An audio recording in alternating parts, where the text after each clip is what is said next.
Gusses are gussing around. Your favorite neighborhood gusses, where are they found? In the studio making a podcast for you.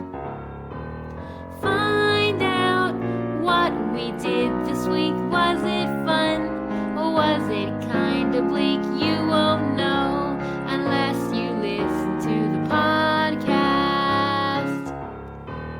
Find out what we talking about. Is it good or is it kinda not? You won't know unless you listen to us. Gus!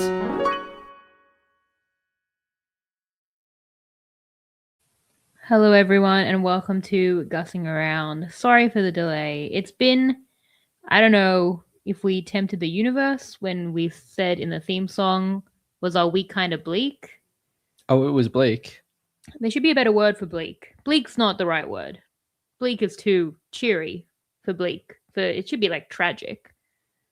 Was our week kind of tragic? I mean, it doesn't rhyme. Oh, well, I mean, I could have rhymed with magic. Anyway, we're not going to change the theme song, but for those not in the know, it's been a really tough week in Sydney. We were about to record Gussing Around on Sunday night.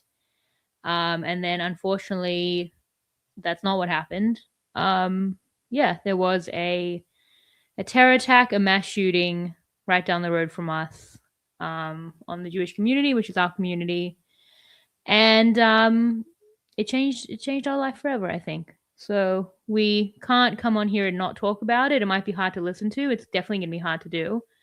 And I guess our hope is a couple of things. Our hope is to talk about it. And then hopefully to not to release it because it's gonna be with us forever. And certainly through tonight and through everything. But, and then maybe get to some other stuff that we'd wanted to talk about and try hang on to a tiny bit of normalcy. And, this experience, while it affects us greatly, and is very, very, very close to home in ways we will explain, it's not about us. It's about the victims, the 15 victims, innocent victims who lost their lives. But this podcast is about us. It's our podcast. So I guess we just want to talk about it briefly, personally, from our experience of it, and then try and move on to something else. Anything to add to that? Not really. I think we're both still processing in our own ways. So I don't have complete thoughts ready for the podcast. I don't think anyone's probably expecting that either. Well, I hope not. I still feel like I'm in some sort of weird dream where this is like a reality that's not real. So I might be a bit more quiet during this part of the podcast because I don't think we're in the exact same place. I feel like I'm still much more in the process phase than you. Oh, I process it immediately, shockingly so, because I feel like when other bad things happen, that has not been the case. And this hit so quickly, I think because, so just to go back to what that night was for us on Sunday night. Yeah. For those, maybe Google the news. I don't want to give a full rundown, but there were 2 gunmen in Bondi. And that's where I grew up. That was 700 meters. Again, Google the American, what that means in American. 700 meters from where my parents were for 15 years, where I grew up in Bondi from 2002 till I went to Melbourne in 2018. My parents only moved a couple of years ago. My dad's business was in Bondi until this year. I'm not born and bred, but I'm a Bondi girl. That's raised. Yeah, that's how I see myself. That's the area of the world where I'm most comfortable. That is the area of the world where I know the most businesses, I know the most streets, I can walk around without getting lost the most, more than where we live now, more than where I was in Melbourne. That's the area of the world where if there is a shooting and I see that, I can put myself and know exactly where that is, which is a shocking thing. There was a stabbing in Bondi Junction last year, a mass stabbing, and I had the same thing. It was in the shopping center in Bondi Junction, and it was the same surreal feeling of seeing in social media videos someone walking past, and you're like, that's Cotton On. I know exactly where that is. I know exactly where that's going. So it's close to home, literally, and it was close to home in terms of like we knew a lot of people there. It was an attack on a Hanukkah party, so we probably knew people at the Hanukkah party, but like none of my loved ones were at the Hanukkah party. They were at other Hanukkah parties that were nearby. I'm already am I all over the place? I mean, it's hard to talk about. I don't think you're over the place, but yeah, I was talking about process. Yeah, so that's why I think I process it so quickly because, so basically what happened for us was that we were in the pool having almost like too lovely a time. Like now I look back at it and I'm like, it was too peaceful. It was so nice. It was like a Sunday night. It was almost 7:00. It was beautiful weather.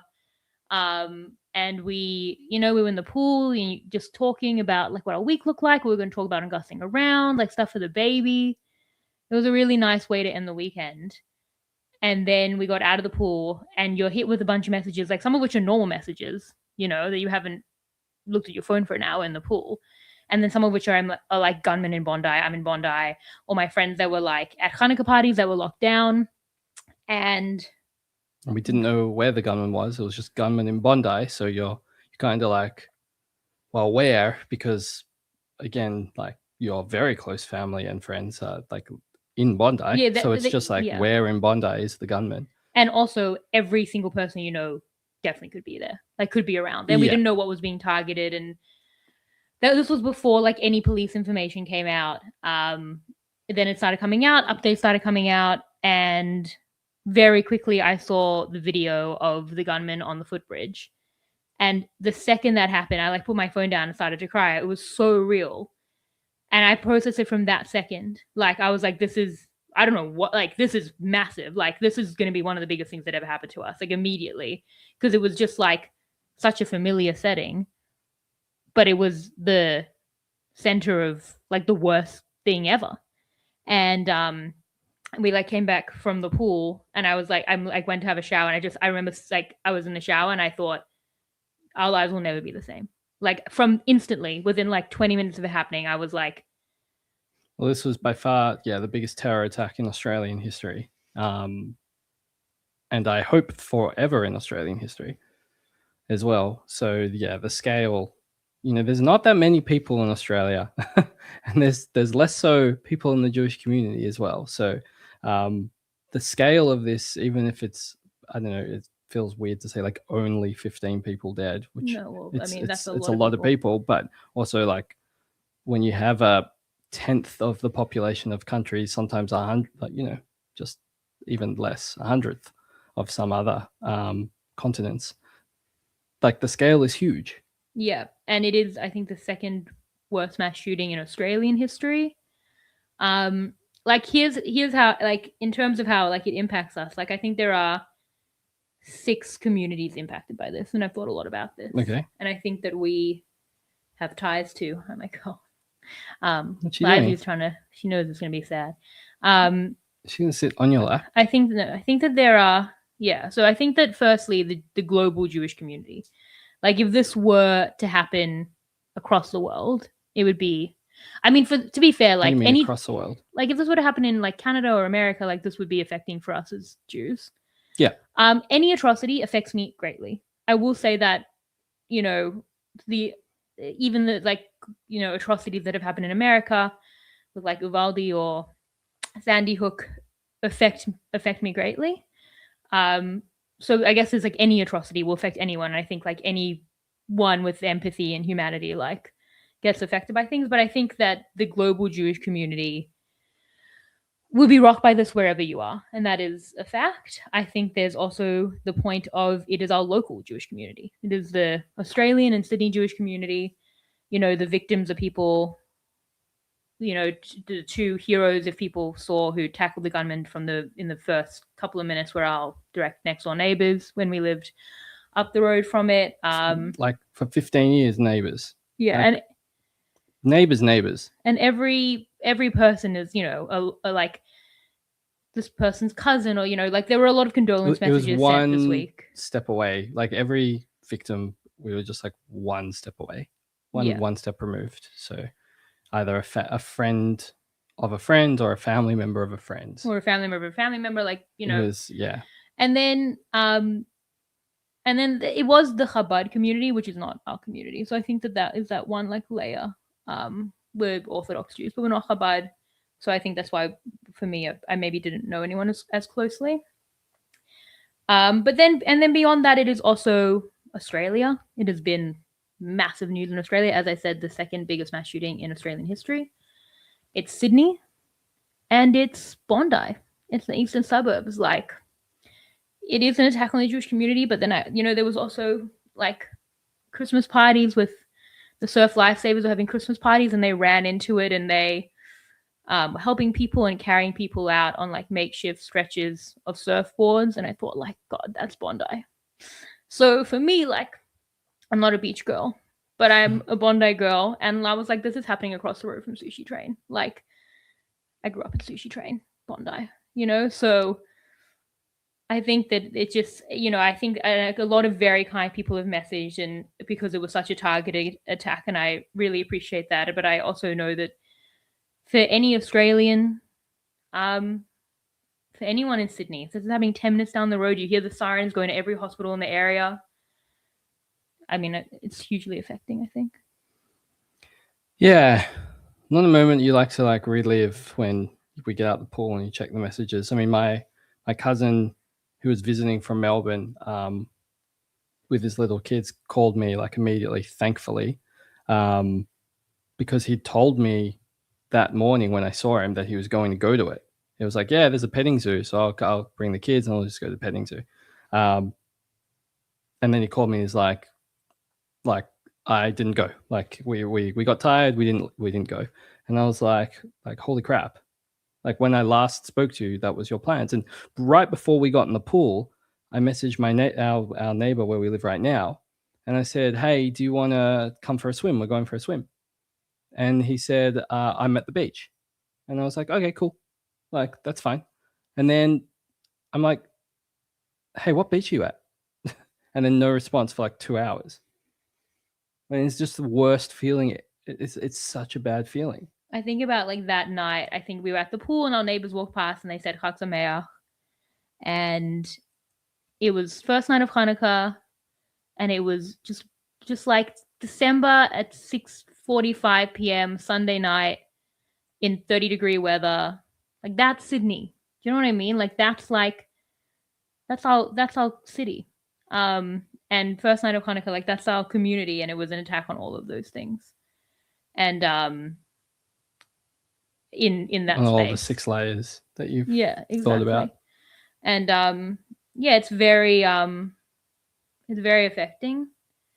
I think we've done as best we can to be distracted this week when we can, but like, everyone would know, like, and I'm sorry if this is hard to listen to, especially for anyone who is in some of those communities and feels affected as well. But I did post this, and I really do believe it. And I'm not like, I don't believe myself to be an optimistic person. Like, maybe I'm changing because I think I'm like I don't know, a pessimist or a realist, but like, in the days after it, I really was thinking about the goodness of humanity. And like, I'm not just saying that because I'm like, look, a couple of people did something really terrible, and there is terribleness out there. Like, there's obviously awfulness, and we're going to talk about social media coming up, and we can talk more about that then, probably. There's a lot of awfulness. But like, the messages, like the fact, it just reminds you, like, obviously, of like what's important, like the things that you love, and how much love there is. And like, we got a lot of messages, but like beyond that, it was also like the heroes. Like, people are so brave. Like, I can't imagine like the people who tackled the gunman. What? Insane. These are just everyday people. Like, as I said, 2 of them were our neighbors, like people you might just see in the street who seem like ordinary people because we're all ordinary people, and then in an instinct they had to be extraordinary, and like they were. That is crazy to me. And like, also, how many people died shielding their loved ones? Like, it's incredible. And the surf lifesavers, as I said, or my dad had a story because he has a business in the community. He runs a tennis business, so he knows a lot of people who were there because they're all locals. He had medical professionals who come to the tennis club who were on their bike and came to be first responders, and people are amazing. I truly believe that. Like, for every, like, the blood donation sites were crashed. It was like a record breaking blood donations. Like, just yeah, people did everything a lot that they could. Those all very like there's a lot of goodness, so much goodness. That is actually my major takeaway. The blood donations were full for like every blood donation site. The lines were hours long. People just waited in like 35-degree heat. That's insane. Yeah. So, I mean, I don't know if we want to. I don't think we want to get much more into it. I think that's just we're just trying to explain our experience of it and why gussing around is late. Hopefully, this is a sufficient excuse. Yeah, I think like the aftermath of like the next days. I just was so numb. I'm so weepy. I've never been weepy in my life. Just like, you know, you would kind of wake up, you would look at your phone for like 10 seconds and you cry. And then you just like go outside. I found it really hard to go outside. Like I had to go to Bondi Junction the next day to see my cousins again. And I was just while I was walking from the car to them, I was just started crying. Just in the middle of the street. And on the way back to the car, the same thing happened. I'm like, I don't know, I can't really control this. I don't know if this is healthy or not, but it was just happening. And then progressively, it didn't really stop until yesterday? Because yesterday morning I woke up and cried too. So I guess today's the first day that I haven't cried. But just random burst into tears moments. I've never had that before. And it's not just like reading sad things. It's just the whole situation. It's so emotionally draining and feels so flat. And scary. I know that's affecting you worse than me. Yeah. I don't think anyone would call me the bravest person, just in general, as in like the people that know me. I'm certainly no hero. I can tell you, I read all those stories and people interviewed that are like, you'd like to think if you were in that situation that you would do it. And I'm like, I know I wouldn't do it. Not because I am a scaredy cat. Like, do I wish I was a hero? Sure, but I know realistically I am not. Like, I'm a scaredy cat, and I know that. I know that about myself. Yeah, like I would like to think I would protect you, but I don't think like. Of course you would. You're the kind of person who always walks on the street side of the pavement. Yeah, but if there was two gunmen and I was in my car, so I wouldn't have been doing what your neighbors did and jumped out. Like I would have just kept driving and been like, "Holy crap, I gotta." We actually don't know. Yeah, that's not me. But I'm. It's scary. Like it's very scary for all Australians. Not just. I mean, it is particularly obviously for the Jewish community, but like all Australians, it's scary that this could happen. Because it doesn't happen. It doesn't happen, and also like at the end of the day, I mean, bullets are bullets, right? Like, could hit anyone, could kill anyone. Like, it's just it's very scary, and for me as well. I think I was talking to my sister, and I told her I would steal her quote that she said to me because I said it was a good quote. But I'm going to give her credit. But she said to me, I don't know if this is the first or the last, and that's what's scary. And that's true. Like that's also how I feel. I don't know if this is the first attack or the last attack, and it's terrifying. Yeah, I think that affects me less, but I also, I think like on some level that it is scary for everyone in those communities to varying degrees. So yeah, I think as well, it's a hard thing to talk about because people want you to talk about it a certain way, and I think that's why we just want to talk about our experience of it and how it's affected us, and how personal that is to us, and that's it. Yeah. And again, it's not about us; it's about those 15 victims. And I encourage, if you can spare any for the GoFundMe's and for the people also who were injured. But yeah, I think we just wanted to explain what our week's been like because that's what this podcast is meant to be. Yeah, and I also thanks to everyone that reached out. Like I really, really appreciate it. I had messages from colleagues that I hadn't spoken to in 5 years that just messaged me to check in, like a lot of them as well. Like I was overwhelmingly supported by people I have met in my life, and that was like insane. So many people, more than I can ever imagine. Like really, more than I could ever imagine, reached out. And I only just finished responding to some people today properly, because there was just so many messages, and it was so kind. It was really kind. Yeah. But we can talk about it. So we wanted to talk about social media. That's what we had been planning in the pool before everything Yeah, changed. we were planning out the podcast. Yeah, we had wanted to talk about the social media ban because last week also, when things had meaning, Australia became, is it the first country to ban social media for 16s and unders? I had more information on Sunday and it's out of my head, but we wanted to talk about that. And it's so interesting because in the few days since this has happened, I've been like so online, and I feel like my like response to the social media ban is like different now. Slightly different. It's flipped. No, it's not flipped. It's just slightly different. Yeah. From spending days online in this very heightened environment.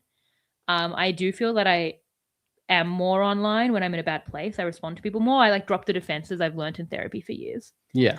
It's very obvious when you're responding to people. Yeah. I'm like, it's like I'm like an addict who's like going back to my vice. Like my like toxic vice. I shared about the when Chan's responding to people online, check in with her. In ways. I mean, it was a Survivor finale, so I'm obviously going to post a bit more about that. But like, I shouldn't be sitting there like responding to people. Some of it is fine. Some of it I'm like, I'm fighting with a troll now. It's like, why? I'm 32. I'm having a baby. But I did post about the atrocities, which I obviously wanted to do because it was so personal, and massive and awful. And it's hard because it's like there are other awful atrocities that I haven't posted about. And I'm always wondering about what people think about where that's in my value system. Like for me, I wanted to post about obviously the thing that happened to my community. And I got attacked a little bit by fellow Jews actually in America. 3 people in different ways. Like some's not really attacking. Some was just kind of like, I felt really entitled to me. Like you should be speaking about it like this. I'm like, well, I'm actually going through something. Like I'm just trying to get through my day. Like you should use your platform for this. And I feel like that's very entitled to me. That one was by the best one. One was like pretty condescending, like assuming my views, which I don't love. And then one like just full on attacked me about how it's not about me. And not even like it's not about me, it's about the victims, in which case hardcore agree. But like it's about her in Chicago as a Jew. And again, she's in that one community. Like it does affect her. It would affect me if God forbid this happened in Chicago. But it certainly affects me more. That one was funny. It was like, I have a friend who knew one of the victims. I'm like, we know every single victim. Yeah, we know. It genuinely, and this is the dumbest thing ever, and we'll speak to the social media discourse we will have.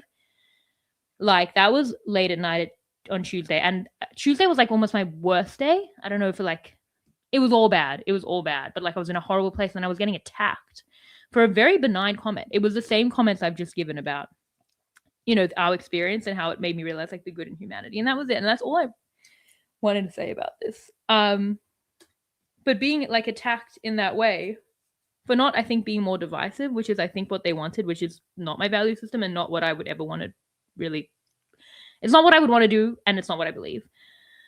But genuinely like that tipped me over. Like I almost had a panic attack. And I stopped myself, I think, just because I like a mother's love. Like I just could not, because I know myself. Like I haven't had a panic attack all year. I think like I know myself.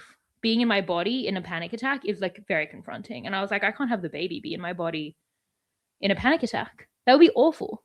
And so the fact that it could take me to that level, and then the next day I was weepy the whole day, like feeling about how close and especially because it was like something dumb like social media, but like feeling about how close I'd put the baby into that situation.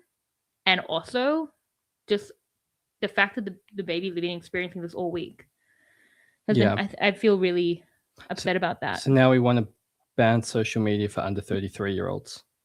Just for me. Just for me. But yeah, we were so basically, and then again, I had a very online week, more online than I've been all year. So now I'm a bit like, yeah, I hate social media. And I forgot that. I forgot how much. But what, like, so it's very hard to pivot away from the massacre. I'm not going to lie to you, but we'll try. How do you feel about it? Banning the kids from social media? There's parts I agree with, and there's parts I don't agree with at all. I mean, like the social medias that they chose to ban didn't make sense to me because it was like ban all of them or none of them. Like why? There's like 4chan and stuff. Well, they must have just overlooked 4chan. You can't when you're making a law. Did someone just Google? Like you just Google it, or did they ban Google and they couldn't find it because people make like I don't understand. Like you can just find the list of like online chat communities and you can like ban them, like all of them. Did no one? I'm still like no one Googled this. Like how does one slip through the cracks? Anyway, so they did that wrong. Firstly, and I also think there's like a difference with like YouTube and Twitter or X, because like X and Twitter, you're not meant to be just like typing to the void. You're meant to be like typing to people, engaging with people. That's the word. Yes, engaging with people. And like YouTube, there's a video and you can like comment on the video, but you're not really having these discussions the same way you're having a discsion on like YouTube Reddit. Comments can be brutal. They can be brutal, and also but you're YouTube is like you're not commenting at each other. You're commenting on the video. Well, in a perfect world. Well, unless you're on the video. No, I mean people can fight in situations you wouldn't believe. They can fight, but like I think like the risk of that versus Reddit, where it's an active community that's commenting, and like X and blah blah blah, where it's at each other. Like I understand those ones being banned.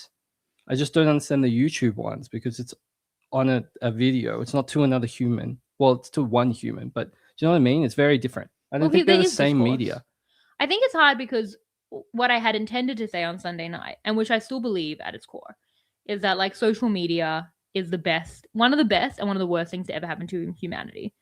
Like, and I can say, like, I'm like a chronically online person. Like I can say that because I've had the best and the worst of it. Like my community is often on social media. It's been the survivor community. It's been a global community. That's amazing. Like I feel for the kids who are going to lose communities that could be life-saving. You know, people who might be in like the LGBT community who haven't ever seen anyone who's like them or might feel really alone. Like they could find camaraderie and connection or even inspiration. Like social media, it's the community, it's self-expression. Like I've had this, like there's a strong sense of identity possibly. There's a lot of good there. It's honestly, sometimes it's really fun. Like sometimes social media, I'm in a bad mood and I go on social media and I look at cat videos and I feel better. There are a lot of talented people making content out there. Like if that's all social media was, if social media was just cat videos, it would be wonderful. Like that would, and it's not just the cat video, it's a lot of cat videos though.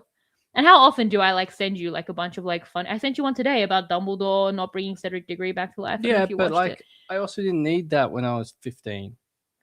But I'm just saying, like, I need that now. It can raise your mood. It can be, and it can be a way to be creative. Like, in a different world, like young people doing and making this stuff. That wasn't us. I feel so old, by the way. But anyway, and I am. And then there's like a really negative side. Like, obviously, like, and we'll talk more about this, but I kind of think, and especially this week, it strips us a little bit of our humanity. The fact that someone would attack me, sorry, it's not to make it about me. Sorry. Why do I even have access to a person who would do that? I don't know you at all. It's been 2 days since people were gunned down the road from me. Even if you think that, why are you saying it to me? Like, is that someone who doesn't have humanity, who I just have access to that I shouldn't have access to? Or do we lose a bit of our humanity because it's behind a keyboard? We forget that it's another person. Absolutely. I think it's kind of both. Like even me, like I'll be like, why am I fighting with this troll? Like I wouldn't do this to someone in real life, and people definitely wouldn't be as mean to me. And like I remember like when I was in like the height of like my depression in 2020, And it was just like the constant feedback. And it's sometimes it's not even hate, it's just like rudeness. I get a lot of like condescension, I get a lot of mansplaining, I get a lot of gendered stuff. Just like the wave of that will wear on me, especially like through very online, like whole like Australian Survivor seasons. And I remember in COVID, my aunt messaged like our family group and she was like, I was just like accosted in the supermarket because I took the last toilet paper or whatever and someone attacked me. I don't even remember. It was something incredibly benign. Well, nothing felt benign at the time, but it was benign. And I was thinking, I get that every day, all day. All day I'm getting accosted in the supermarket of my screen, which is constantly in front of my eyes. And that's not a normal way to live. That's like a very heavy way. And like, not that everyone's having that, but even if you're just like, yeah, engaging and people are like ruder, I feel like it's just like the way we are in cars when people have road rage, but just like all the time on social media. So like, I feel like there's more, but there's like very negative parts of social media. And it's very hard to regulate as an adult. It's taken me years, like years of therapy. I always joke, I'm like, therapy helped me by just like allowing me to like break up with each social media channel or like at least disengage a little bit from it, like on my own terms. And that's helped my mental health the most. I don't think that it's a coincidence as this has been the best year of my mental health and it's probably been the least I've tweeted ever. Yeah. I think back of, was it earlier this year, where a group, a community was like kind of punching down on someone online, and then they posted and they were like, hey guys, like, sorry if I've offended you, I'm just 17, like I didn't know what's going on really. Yeah. And a whole bunch of adults, known adults, were like just making fun of him for ages, and I'm like, this guy's just 17, like he's a kid, and you're all just making fun of him for some stupid comment that he thought was being smart. Like, he's 17, like he's a kid, and now he's being exposed to that. You get exposed to a lot more intense hate. And if you're 13, if you're 14, you're 15, and you're copying that, but that's dangerous. It's not just hate, because I understand. And then I was talking about this with my friend, and she was like, well, and because we were talking about the response in terms of like after the massacre and stuff. And she was like, well, not everyone's going to have the experience I have. Like, I have a small platform. I'm going to maybe get more responses. Although on Twitter, like, people respond to anything. But I do agree. It's not necessarily about getting hate, although I do think that there is a concern about like additional harassment people might get, young like teenagers might get, or the fact if they're being bullied at school, like they can't turn off from it. But it's not just that. It's also like, especially this week, I was like watching unvetted videos. I think I saw my neighbor get shot. I didn't want to see that. Like, yeah, you're trying very hard not to watch that. Other news sites like vet things and put trigger warnings, or like social media. So they say it's too graphic. This content is too graphic to share, or it may be distressing to viewers. And then it's just like on your X feed that you're like, what's this video going to show? And you don't know. And then you're like, oh, Jesus Christ. I won't go into it more, but you're just like, that's a lot to see. And I didn't know that was coming. Yeah, I mean, and I think we're like desensitized to it to a degree. Like, not something like that, which is so extreme and so personal, but like the 13-year-old watching that, for sure. Like, firstly, I don't even think about that, like that type of content that is completely inappropriate for young people. I'm so old, my god. But also, I think if like you would have put me from 12 years ago into the body of me now and just be like, hey, 5 seconds after you wake up, you're gonna see the most anti-Semitic thing you've ever read, and then right after it, you're gonna see some other hateful thing that like excuses the death of children. And then right after that, you're going to see a photo of a cat. And then after that, you're going to see someone die. You know what I mean? Like, it's not normal. It's not normal to see those things over a period of weeks, let alone immediately. One of the things I was so grateful for this week was that, Lively would cuddle with me. And I'd wake up and I'd want to check my phone. I want to check the news. It's not just social media.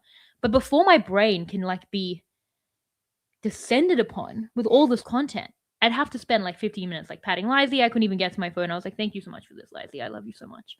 But like, it's not normal for our brains to wake up and immediately be thrown into all of that. I don't think. So like, not to say that banning kids is like, and I think that it's probably quite kind of a boomer take to be like, ban the kids. But like, I don't know. But like, it's not to say that that's the solution. But firstly, I think the fact that we're trying to do something about social media is already the right step. Things need to be done and more needs to be done. before this week, I might have said, well, is this the right thing? Have they done it the right way? That's still a big question mark. I mean, it's very, very hard for like the teenagers that now, like the 15-year-olds who like were on it, it's their whole life, and now they're like addicts, which they are, we all are, having to like dissociate, like go cold turkey. Yeah, that's tough. I mean, really look, they tough. can still go on those things just without an account. Well, it's going to change. It would be incredibly hard for me. Again, it's taken me years in my own time, and it's been we're good coming for me. at it from I barely even have any social media. It would be traumatizing for me. Like I wouldn't care at all. Well, you're very offline. Media. I'm very online, and if you were to tell me tomorrow I have no more social media, it would probably be better for me in the long run. But it would be really tough, and I would lose relationships that I really value. Like again, as much as I say like people lose their humanity, there's also, as I said, all the wonderful people who are amazing. Like, you know, but the thing is that just all go and meet up on 4chan. but the thing is, like, you remember the bad stuff more, and there is so much bad stuff. I think it's a very hard transition process, and from what I understand, they probably haven't handled that right. More needs to be done, like more about curbing hate speech, more about curbing harassment. Like, they should be looking into all of this everywhere. But in terms of like making the age older that you can go on social media, like I thought like on Sunday night what I would say, and what I do think is like you can't really have an emphatic opinion about this because there's so much good with social media and there's so much bad. I can't believe there are people who are like, this is terrible, and people who are like, this is, you know, this is purely good. Like, it's a very nuanced thing because social media is so extremely conflicting, I think, because it's both extremes. But really, I think that was after a year of being more off social media that I was like, well, there's also so much good. You know, like how did I grow? And that is true. But I think just one more week of not just being online, but also having this tragedy happen and like having all of that and really thinking about it, I do really lean more to, it's good that they're doing something. Maybe it should be changed in the manner in which they're doing it. But like, if you're telling me that by the time my daughter grows up, it'll be normalized that people aren't on social media longer, or maybe they find their way, it's like alcohol, whatever, but like you ban dangerous things or you have age restrictions on dangerous things. If that's going to be my daughter's normalcy, and the poor teenagers now who have had to go backwards are adults by then and hopefully have gotten past it, it's going to be very tough. But like, I think that's good. I don't think I want my daughter growing, like, I'm scared. I worry about this, that this is going to be her life. Like, but it's not a way to live. It's social media, like, I think there's a couple of things. One, kids will find other ways to like hang out online, whether it's playing games like that sounds fun, Minecraft or whatever, nice. Roblox. I don't even know what really kids play, but man, we're old. Yeah, but they can still do that. It's just social media. Like, it's not the government trying to control what you're seeing. Like, these kids are online all the time. If they want to find something, they'll find it. Like, if they want to research things, they can still research is things. Important. See, that's the thing, is I do think that like the information gaps we had when we were young, my God, we're so old. But like, it is true that like I like that kids will have more agency by having more access to information, and like losing social media loses that. But I still think the juice might be worth this. I still think that with all of this, see the juice. I think the juice is worth the squeeze. Yeah. I think I have a definitive opinion on this now. Yeah. I had this take like immediately, and I was excited for the podcast, but like obviously we've taken ages to get there. But like the day after, I was like, there should definitely be a maximum age on social media. I was like, my immediate thought when that came in, I was like, you know, there's games where it's like safe from ages 5 to 99. I was like, we need that on social media. You're just thinking like, my dad. Yeah, it's like my dad is like Facebook Live from his pocket. By accident. You know, people pocket dial. My dad is. Your dad's posted Facebook like personal responses. My dad as his own like Facebook status. My dad, I try to teach him. It's not my fault. Like, I really, my brother and I, like, we really tried. And he was like, eventually he's like, I get it now. Everything on my computer is private and everything on my phone is public. And I was like, no. He posted something, I can't remember what it was. What did he say? He insulted someone in the comments and he thought it was a private message. And he thought it was a DM and he just posted it, and then the guy responded. And then the guy he insulted Yeah. I mean, but I think so we should just be taking social media away from my dad. No, there should definitely be an age limit. It's the same as driver's license. Drive above like 80, you should be retested every year. Yeah, I mean, I know it's bad for like your independence and people get mad, but like I want to be safe on the road. Like cars or weapons. My hottest take that I've always had. Is this just a hot take section? No, it's to do with this. It's just generally my hottest take. My hottest take is like none of social media should be anonymous. That's not a hot take. It is. Is it? I don't know. I don't have social media. I think the anonymity of social media. Yeah, it makes people worse. It's definitely contributing to that lack of humanity. Like possibly in like we don't see a face to respond to, and also like they're hiding behind a keyboard. So like you get like one account and it's linked to your like one government account ID. Linked to your ID. Link, because no one asked me, by the way, except Blue Sky, which I never even filled in. It doesn't seem to have affected it. No one asked me to like verify my age. They were like, we can tell you're not young. But like you filled it in all incorrectly, and it's like, yeah, this is an old person. Like I believe that you can have like some Reddit forums where it's like you log in with your approved settings, like your license and stuff, but it's like then you can be anonymous. Like this is an anonymous like am I the asshole forum, and everyone's agreeing to that anonymity. Yeah, so if you say something that you're like, whoa, you should be on a watch list, it's linked to you. Yeah, but it's like you're not actually anonymous. And I think it would be unfortunate because how would I verify like the cat account? And these are things I think about on Instagram. You just have to do it to 4chan. No, but genuinely, I don't think that anonymity is good for us. Like, say it with your chest. I don't even really know what 4chan is. I just keep saying it. Well, I do think that like people have like admitted to like crimes on 4chan, so it was a strange one for them. Is it like a black market thing? I don't really know. I'm not gonna lie to you because I also am old, but yeah, there's a lot of like concerning things with social media. It's a very heightened, extreme, angry. I'm a volatile, like I'm an emotional person. Like I react to it with emotion. You know what I mean? Like it brings that out in me and I don't like it. But it really brings that out in other people. Like just like the level of just like rudeness. You know what I mean? Like I often think I'm like, you never ever say like, and I'm not even talking about like the hate. Like I've gotten like obviously actual hate. But I'm just like, you even just being rude, like you'd never say this to me in real life. And I do think we keep the kids away from that. Think of the children. I like when the trolls are nice to you in real life, and then you're like, I know who you are online in your anonymous accounts. That's funny. They're nice to me? Sometimes, because there's people, it's different when they're online versus not online. Anyway, yeah, that was the summary of our should we ban. I should have done it better. I think it was actually the right idea. I do think so. I like that they're trying also, to do maximum something. age, not as a joke, like for real. I don't know. I think that like we should be humanity testing everyone, just on everything. Like it. I mean, there are like. How do you test humanity? Look at this picture. What do you feel? People are just. Someone's looking at it and they're like, I think I see a duck, and it's like you're meant to be happy or sad. I don't like. I don't think that I should be able to see some of the worst extremes of humanity just side by side, either extreme, just like on my Twitter feed 5 minutes after I've opened my eyes in the morning. It's just a crazy way that we live. We don't think about it enough because it just snuck up on us. But I do like that it's being thought about. What if it's like you got to send 5 nice things before you're allowed to send a mean thing? Like the compliment sandwich of social media. Yeah, just like it like locks you out unless you like send 5 nice things before you get to say whatever you want to post as your tweet or status update. I don't really know how Instagram works, but whatever the equivalent is for that. I will say that, like, firstly, I think like a lot of Instagram, I personally enjoy. I think I've just got a really good Instagram community. Instagram obviously can be terrible. How do you have an Instagram community? I don't understand Instagram. Well, I mean, like my Instagram community is, I guess, just mostly pictures? Sharing pictures of my cats and like DMing with nice people.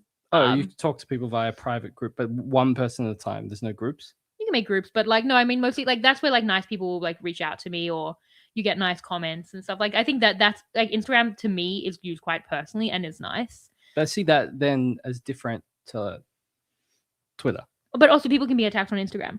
People will just in comments. Can't you just disable comments? You can disable comments, but like obviously, yeah. Why wouldn't that be the solution? Then they can have Instagram and just like comment. I did wonder if maybe they should be making accounts that that have to be connected to a Guardian, and then they could have accounts, but their Guardian can see everything. The Guardian comment. The comment's coming like, "You look fat, bitch." What?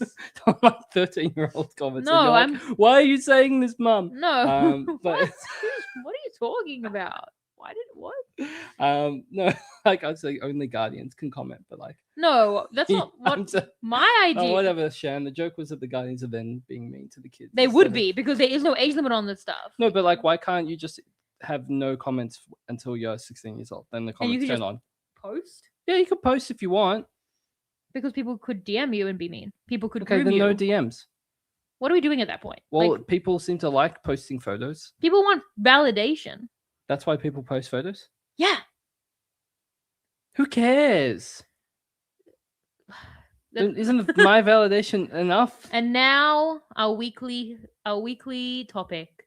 I explain like a very like understandable part of humanity to Peter. No, what? People are sharing. People are sharing for various reasons. One of them is definitely like they want to engage. It's social media to be social. It's their job, and they're making money from it. But like, just like an everyday person, are they posting like once a week so that they get 30 likes?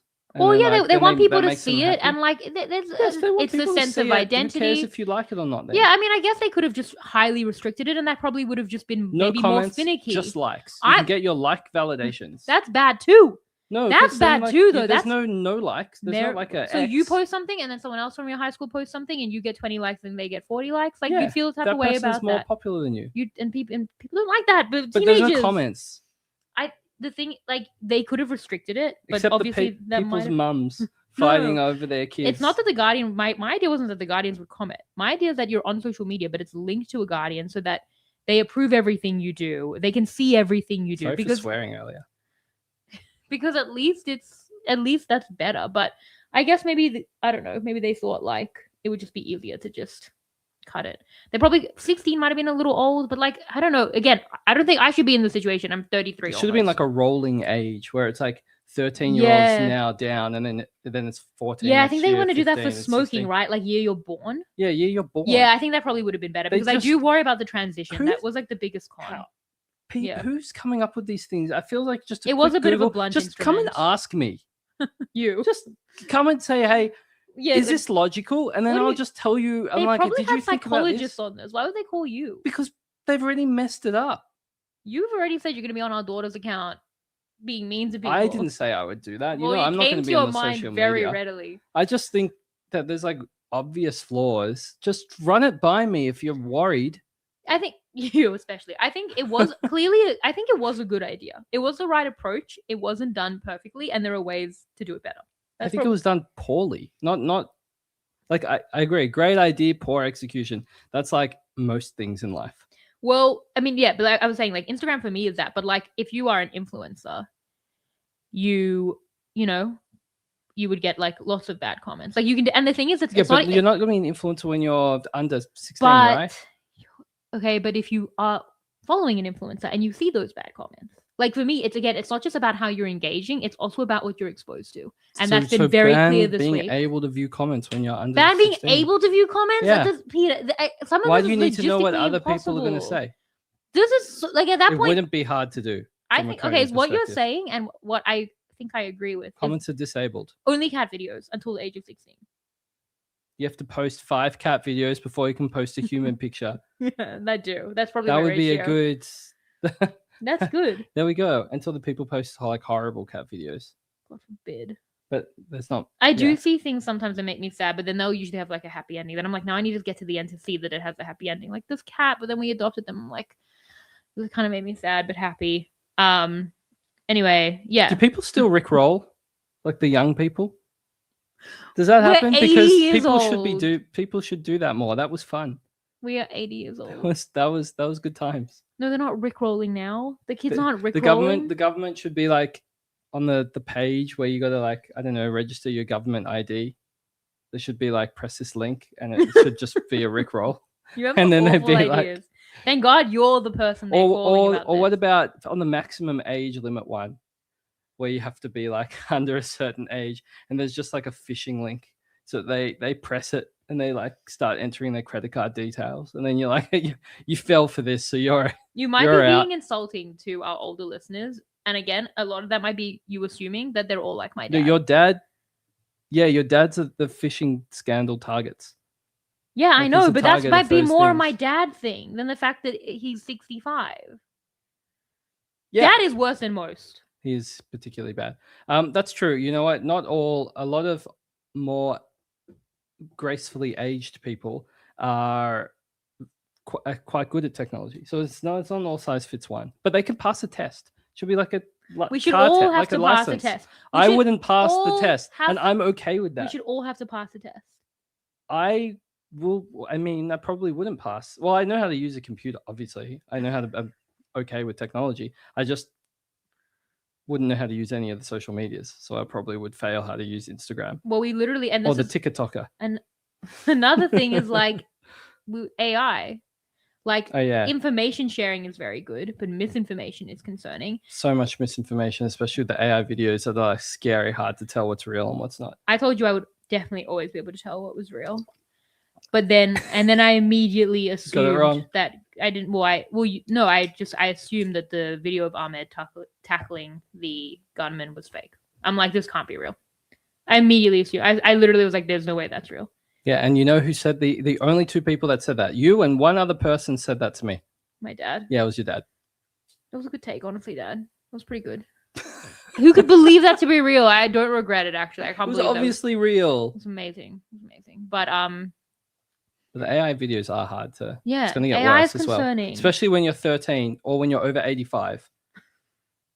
Really hard to tell. The rolling age would have been good. I think they're going to try to do that for smoking in some places. Or they may have it now.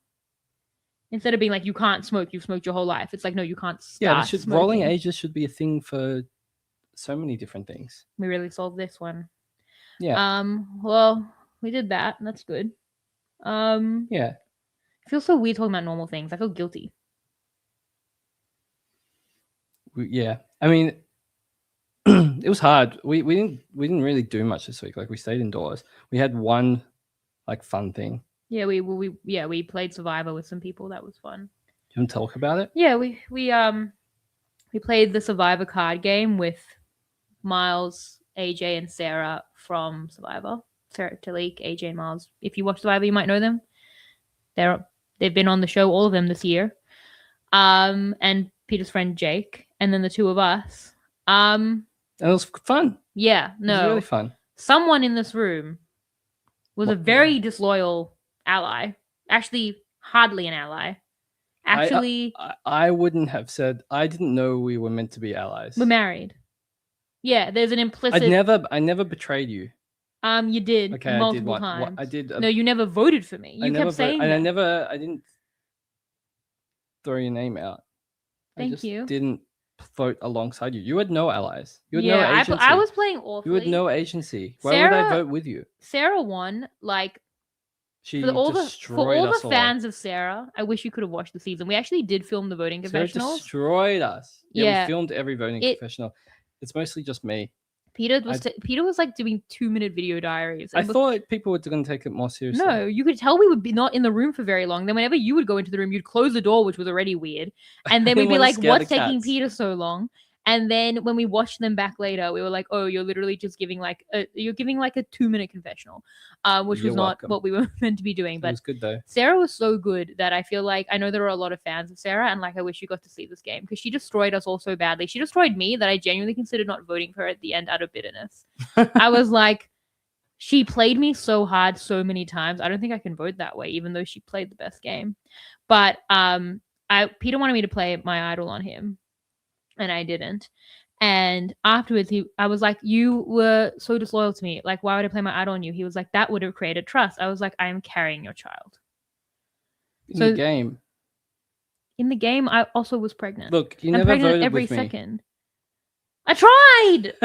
Peter just loves AJ more than he loves me. And we know that now. If there was ever any doubt, he was like, who's my number one here? And yeah, so that was fun. That was a fun time. It was very good. Well, very consuming. I still didn't do very well anyway because someone didn't play an idol on me. Otherwise, no accountability. We could have run the game. No, we weren't. We were getting steamrolled. We were getting so badly. We were not going to be steamrolled. No, I was going so poorly. AJ and I were tight, and then I wasn't really blindsided. I knew it was coming, but I ran out of options because you. No, it wasn't because of it. Yeah, there was. Yeah. Why? Because I spoke to you one time. No, because Peter's like, you got your ick all over me. Peter was like, the worst thing that happened to me in that game was that you pulled me aside for a chat, and in that time, all my allies like abandoned me because I was like wasting my time talking to you. Yeah, I was like a pariah in this game. There was 5 of us left because Miles went out first, and I was closest with AJ, and I think we were each other's number 1. You and AJ. That's so nice for you guys. But he was really close with Sarah secretly that no one knew about. Yeah, it was pretty impressive. And then Shan just pulled me into a room to talk used to you the whole time, and I'm like, you literally left the 2 people that are trying to vote me out with AJ, and I'm about to go, and you had an idol, and then you're just like, I'm just going to sacrifice you this round. I'm like, okay. And then you went immediately the next 2 votes. You just bang, bang, voted out, gone. Well, there was nothing we could do. And if you played that idol, yeah, so that you could go back to reunite you with AJ. Can run the rest of the game. AJ was my biggest ops. Yeah. Sarah played awesome. Yeah. She really destroyed all of us. That was really fun. Jake played well too to survive. Yeah. We were bad. I was very bad. Miles, everyone, it's bad when everyone idol to someone and then lost, so that was pretty funny. Yeah, Miles played his idol. I don't know, someone else. It's bad when everyone's like, yeah, I probably would have sat next to me. Like they were all seeing me. Yeah, I was like, everyone was like, I want to sit next to Shan. Yeah, it wasn't good. I want to play again. We do have our friends coming, Marianne and her husband Connor and Omar, who were on American Survivor, and that'll be great. I really could use a Marianne hug right now. Yeah. Which would be great because they just announced a new Survivor card game and she's one of the cards. We need that one. And then I want to play as Marianne. No, you want to play as Marianne with Marianne. Yeah. That's funny. I need redemption because this went so badly. I'm like, I'm not gonna blame it on my mental state, but can I? So bad. What else did we do this week? Anything? We saw Zootopia previously last week. We did have time for that. We did. What did you think of it? I liked it. I was very tired. It was worse than the first one. You remember the first one way more than I do. Oh, it's because my memory is just so much better. I don't know why you have such a good memory for Zootopia. I just remember the sloth pretty much. I mean, I Wikipedia'd what happened because we went to the second one. No, I remember the whole movie, but the first one was great. This one was good too, but it wasn't in the same way. I think the thing is, I'm not going to spoil anything, but there's like a twist, obviously, but it's just revealed like really, really, really early on in the movie, and I'm like, could that have been saved later in the movie? I also thought that was interesting. There's like weird storytelling. Yeah, I mean, structure to have a twist at the beginning instead of the end. They're good movies. They're not. It's a nice message about how you like fear differences, and you shouldn't. I think that's it. Yeah. Yeah, that was nice. And like, we did enjoy the unofficial game we accidentally created. Well, I accidentally also, no created. one's going to the cinema anymore. That's what's sad. Yeah. This was like, we've gone to 2 movies that are like just new released, and we're the only people in the cinema. Yeah, we do love the cinema. But yeah, we played an unofficial game of who can tell what voice actor that is. You were so good at that. Yeah, which is not like me at all. So I never remember names of actors, but I was like, all of them. Yeah. Like, there was like one line cameo from a koala, and Peter's like, that's Robert Owen. I'm like, I'm pretty sure that's like super stereotypical. Like, it's not just Robert Owen because it's an Australian. It was Robert Owen. It was like his exact voice. So impressive. There was a couple more though. What? Actors that I got immediately. Yeah, you did pretty well. I don't remember their names now. Yeah, you did well. We'd be like, that guy from that thing. And I was like, no, you are right. Yeah, it was a good time. That was the before times. But anyway, I don't remember anything else that we've done. We got through this podcast. That's impressive. That made me feel a bit better. It did, to do the podcast. Yeah. Like, I think like I mean, I'm still not really, again, processing slowly. And I tried to talk about it. I guess I did a Supercoach podcast because my podcast, they just launched the game on Wednesday. So I did the podcast on Wednesday night for the launch of the game.